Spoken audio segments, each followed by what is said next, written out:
आप 100 डिब्बे protein x के खिला लीजिए, कोई हेल्थ नहीं बनने वाली।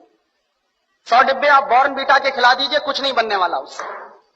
और आप अगर एक डिब्बा बॉर्नवीटा का खरीदेंगे तो कम से कम 200-250 रुपए का है 1 किलो का। तो 200-250 रुपए का 1 किलो बॉर्नवीटा खरीद के तो खाएंगे, लेकिन किसी को आप कहिए कि मूंगफली खाओ गुड़ के साथ, तो नहीं खाएगा कोई।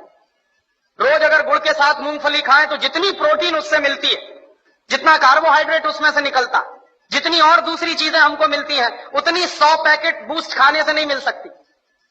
लेकिन मुश्किल से मूंगफली का गुड़ के साथ खाने का प्रचार तो नहीं है, लेकिन बॉर्नवीटा का प्रचार है।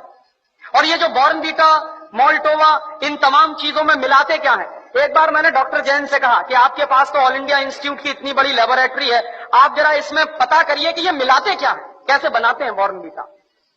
तो उन्होंने 3 महीने के बाद मुझे एक लंबी सी चिट्ठी भेजी, उसमें हर एक के बारे में लिखा कि देखो बॉर्नवीटा कैसे बनता। बॉर्नवीटा बनता है मूंगफली की खली से, मूंगफली की खड़, माने मूंगफली के दाने में से तेल निकालने के बाद जो वेस्ट बचता है उससे बनता है बॉर्नवीटा। मेरे गांव में मूंगफली के तेल के निकालने के बाद जो वेस्ट बनता है उसको जानवर खाते हैं, लेकिन हमारे देश में इंटेलिजेंट लोग वही खाते हैं बॉर्नवीटा के नाम पर।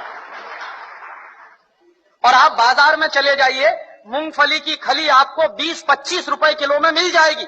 गुजरात में तो उससे भी सस्ती मिलेगी। मैं तो मेरे गांव की बात कर रहा हूं जहां मूंगफली होती नहीं बिल्कुल। यहां तो सिंगदाना इतना होता है गुजरात में, मुश्किल से 20-25 रुपए किलो में खली मिलेगी, उसको वो बेचते हैं 200-250 रुपए किलो में। और हम लोग तकनीकी भाषा में कहते हैं वैल्यू एडेड हो गया। काहे का वैल्यू एडेड हो गया? जेब काट ली आपकी और आप कह रहे हैं वैल्यू एडेड हो गया। उन्हीं डॉक्टर जैन साहब ने मुझे बताया कि हॉर्लिक्स में क्या है, कुछ नहीं है, जौ का सत्तू और चने का सत्तू। बिहार में उसको हम लोग कहते हैं सत्तू, अंग्रेजी में कहते हैं हॉर्लिक्स। अब किसी से आप पूछिए कि सत्तू खाओगे, कहेगा क्या फालतू की बात कर रहे हैं आप। और पूछिए हॉर्लिक्स खाओगे, हाँ हाँ खाएंगे। क्यों खाएंगे? क्योंकि अंग्रेजी का नाम है और बड़ा भारी नाम है हॉर्लिक्स। कहने में लगता है कि हाँ कुछ इंपोर्टेड जैसी चीज है। उसमें कंटेंट क्या है? कुछ नहीं। उस पर लिखा हुआ है साफ साफ, इट इज मॉल्टेड। मॉल्ट माने ही होता है जौ का सत्तू। जौ का सत्तू बाजार से खरीद लीजिए, चने का सत्तू बाजार से खरीद लीजिए, 20-25-30 रुपए किलो में मिलेगा। लेकिन हॉर्लिक्स खरीदिए तो 160 रुपए में 1 किलो मिलेगा। और ये जितने हेल्थ टॉनिक्स बिक रहे हैं, इनमें से किसी से भी 1 पैसे की हेल्थ नहीं आती। लेकिन हिंदुस्तान की क्या बर्बादी है, हर साल हम 1000 करोड़ रुपए के हेल्थ टॉनिक्स खाते हैं इस देश में। हर साल 1 पैसे भी हेल्थ जिससे नहीं आती, सिर्फ एक मेंटल सेटिस्फैक्शन है, कोई हेल्थ नहीं है उससे। लेकिन 1000 करोड़ रुपए के हेल्थ टॉनिक्स इस देश में बिक जाते। क्यों बिकते हैं जानते हैं? टेलीविजन पर एक इडियोटिक एडवर्टाइजमेंट आता, एक छोटा सा बच्चा कूदते हुए आता, कहता I am a Complan boy.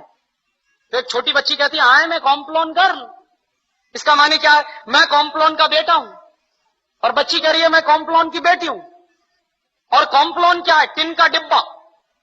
अब आप तो डॉक्टर हैं, आप जरा बताइए कि टिन के डिब्बा के भी बेटा बेटी हो सकते हैं? ऐसा कोई साइंस है दुनिया में? लेकिन चल रहा है सारे देश में। इसलिए बिक रहा है कॉम्प्लोन, इसलिए बिक रहा है बॉर्नवीटा। और उसका नाम है तेंदुलकर। वो कहता है मेरी शक्ति बूस्ट, माने सचिन तेंदुलकर की शक्ति बूस्ट।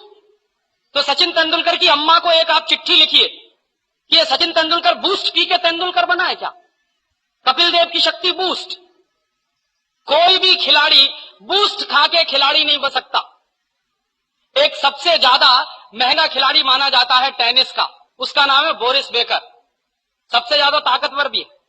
उसकी लगाई हुई एस सर्विस 160 किलोमीटर प्रति घंटे की रफ्तार से निकलती है। माने ट्रेन भी जिस रफ्तार से नहीं जाती, उस रफ्तार से उसकी गेंद जो मारता है वो जाती है। कितनी पावर होगी उसके शॉट्स में। और आप कभी भी बोरिस बेकर को देखिए, खेल जब भी रुकता है 5 मिनट के लिए, 2 मिनट के लिए, बैग में से केला निकाल निकाल के खाता रहता है हमेशा। तो बोरिस बेकर को शक्ति मिलती है केला खा के। तेंदुलकर कहते हैं कि हमको शक्ति मिलती है बूस्ट खा के। केले में जितनी शक्ति है दुनिया के किसी भी हेल्थ टॉनिक में हो नहीं सकती। लेकिन दुर्भाग्य क्या है कि इन चीजों का प्रचार इस देश की जनता में ना के बराबर है। और इस देश की जनता जो है एक अजीब तरह की पेसिमिज्म में जिंदा है। कैसे जिंदा है साहब? शहर में बूस्ट खिलाते हैं तो गांव के लोग